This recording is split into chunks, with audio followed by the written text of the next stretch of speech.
ఓం నమః శివాయ. ఓం నమో నారాయణాయ. ఓం స్వర్ణాకర్షణ కాల భైరవాయ నమో నమః. హరి ఓం. మా ఛానల్కి స్వాగతం. చూస్తున్న వీక్షకులకు, ప్రేక్షకులకు, ప్రియ కాల భైరవ భగవద్బంధుకి స్వాగతం పలుకుతూ మమ్మల్ని ఎంతగానో ఆదరిస్తూ ఉండబడినటువంటి ప్రియ సోదర సోదరీమణులకు, జ్యోతిష్య అభిమానులకు, సనాతన ధర్మ సంరక్షకులు అందరికీ కూడా ఆషాఢమాస అమావాస్య సందర్భంగా, అమావాస్య అనగానే అష్ట కష్టములను తొలగించుకొని అష్ట ఐశ్వర్యాలను, అమృతతుల్యమైన జీవితాన్ని ఎలా స్వాగతం పలకాలో మనం చేసుకునేటువంటి మాసమే మనకు ఆషాఢమాస అమావాస్య సందర్భంగా ఎలాంటి విధి విధానం పాటించడం వల్ల అఖండ ఐశ్వర్యం కలుగుతుందో సంపూర్ణంగా తెలుసుకుందాం. 1వ తారీఖు 8వ నెల 2026 నుండి 15/8/2026 వరకు పుట్టినటువంటి వారందరికీ కూడా జన్మదిన శుభాకాంక్షలు. గతంలో వివాహం చేసుకున్న వారికి వివాహ వార్షికోత్సవ శుభాకాంక్షలు. ద్వాదశ రాశుల్లోని గ్రహ గమనాలు వీక్షింపచేద్దాం. విశేషంగా మనకు ఏడాది తర్వాత కుజ భగవానుడు మిథున రాశిలో సంచారము, అక్కడే బుధుడు సుక్షత్రకారకుడు. 12 సంవత్సరాల తర్వాత రవి భగవానుడు దేవగురు బృహస్పతి ఉచ్చస్థితిలో ఉండగా సంయోగ సంచార స్థితి, సింహరాశిలో కేతు సంచార స్థితి, కన్యరాశిలో శుక్ర సంచార స్థితి, కుంభరాశిలో రాహు సంచార స్థితి, మీనరాశిలో శని భగవానుని సంచార స్థితితో ద్వాదశ రాశుల్లోని గ్రహ గమనాలు ఈ విధంగా ఉన్నాయి. మేషరాశి వారికి వ్యయంలో ఖర్చు స్థానంలో శని భగవానుడు సంచరించినప్పుడు అనవసరమైన ఖర్చులు పొంచి ఉన్నాయి. మీకు తెలుసా? మేషరాశిలో ఏ నక్షత్రాలు వస్తాయనగా అశ్విని నక్షత్రంలోని 4 పాదాలు, భరణి నక్షత్రంలో 4 పాదాలు, కృతికా నక్షత్రం 1 పాదం కలిపితే మేషరాశి. వీరికి ఏడాది తర్వాత కుజ భగవానుడు తృతీయంలో మిథున రాశిలో సంచారం చేసినప్పుడు నూతనంగా ఏదైనా పనులు ప్రారంభించేటువంటి కాల సమయంలో ఓర్పు, నేర్పు, సమయస్ఫూర్తి, పట్టుదల అవసరం అని చెప్పి గుర్తుపెట్టుకోవాలి. లేకపోతే అనవసరమైన ఖర్చుల చేత స్థిరాస్తులు, చరాస్తులు పోగొట్టుకుంటారు. తస్మాత్ జాగ్రత్త. ఏడాది తర్వాత రవి భగవానుడు 12 ఏళ్ల తర్వాత దేవగురు బృహస్పతి ఉచ్చస్థితిలో ఉన్నప్పుడు, సంయోగ సంచార స్థితిలో ఉన్నప్పుడు తల్లిదండ్రులతో, గురువులతో, ఆధ్యాత్మికవేత్తలతో మీరు సత్ప్రవర్తన ఎంత మీరు ఉండగలిగితే అంత అభివృద్ధిలోకి మీరు రాగలుగుతారు. లేకపోతే అనేక రకాలమైనటువంటి ఇబ్బందికి మీరు గురవుతారు.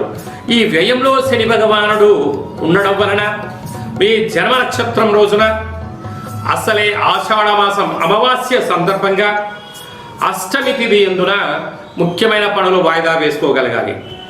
దీని వలన అనవసరమైన ఖర్చులు, హాస్పిటల్స్, వాహన ప్రమాదాలు, సీజన్లీగా వచ్చే వ్యాధుల నుంచి తప్పించుకోవడానికి ఎన్నో రకాల అవకాశాలు ఉంటాయి. కనుక ఈ అమావాస్య సందర్భంగా కాళభైరవ స్వామి యొక్క స్మరణ, ఎర్రటి పుష్పాండ దీపాన్ని వెలిగించి దాన్ని దానం చేయగలిగినట్లయితే సకల దోషాలు తొలగి ఐశ్వర్యం కలిగి మేషరాశి వారంతా అదృష్టవంతులు ఎవరు లేరు అని చెప్పి కూడా మీరు గమనించగలగాలి. ఆగస్టు మాసంలో ప్రథమార్థంలో ముఖ్యమైన పండుగల గురించి క్లుప్తంగా, సవివరంగా, సంపూర్ణంగా తెలుసుకుందాం. 6వ తారీఖు 8వ నెల 2026 ఆషాఢమాస కృష్ణపక్ష బహుళ అష్టమి గురువారము, భరణీ నక్షత్ర సందర్భంగా మనము బహుళాష్టమి అనగానే విశేషంగా క్షీణచంద్రుడు ఉండడం, భైరవ స్వామివారి స్మరణ ధ్యానం వలన సకల అష్ట కష్టాలు తొలగిపోతాయని చెప్పి గమనించాలి. కనుక కాలాష్టమితో సమానమైన అష్టమి కనుక ఇంట్లో ఒక కుష్మాండ దీపాన్ని వెలిగించడం, ఇంటికి దిష్టి తీసి పలగొట్టడం వలన సకల అష్ట కష్టాలు తొలగిపోతాయని చెప్పి గమనించాలి.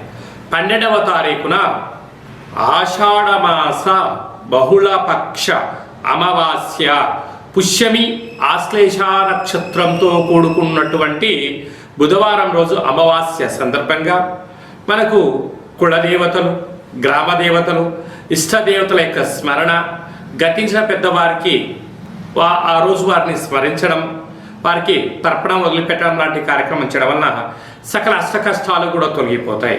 కనుక అమావాస్య తిథి యందున మనం ఆవగించంత భక్తిని, శక్తిని, ముక్తి మోక్ష మార్గానికి బాటలు వేయగలిగినట్లయితే మనకన్నా అదృష్టవంతులు ఎవరు లేరు అని చెప్పి గమనించగలగాలి.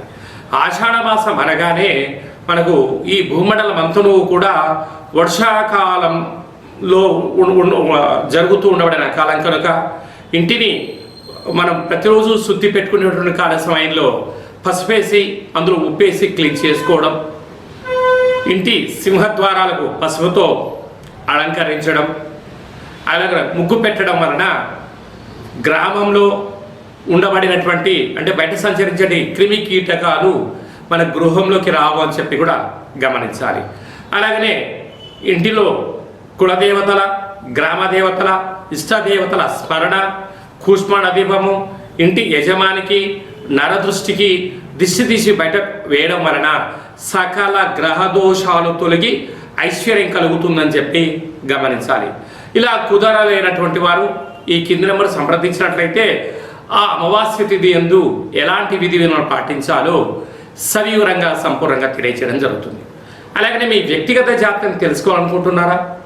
మీ యొక్క పేరు, పుట్టినటువంటి తేదీ, నెల, పుట్టినటువంటి సంవత్సరం, సమయాన్ని రాసి వాట్సాప్ ద్వారా పంపించగలిగినట్లయితే 100 సంవత్సరాల జాతకాన్ని వ్రాసి మీరు పుట్టినప్పుడు గ్రహ గమనాలు ఎలా ఉన్నాయి, ప్రస్తుతం ఎలా ఉంటున్నాయి, భవిష్యత్తులో ఎలా ఉండబోతున్నాయో 100 సంవత్సరాల జాతకాన్ని సవివరంగా సంపూర్ణంగా వ్రాసి మీకు వివరిస్తూ అష్ట కష్టాల నుంచి ఎలా బయటపడాలి, అష్ట ఐశ్వర్యాలకు స్వాగతం ఎలా పలకాలో తెలియజేయడం జరుగుతుంది.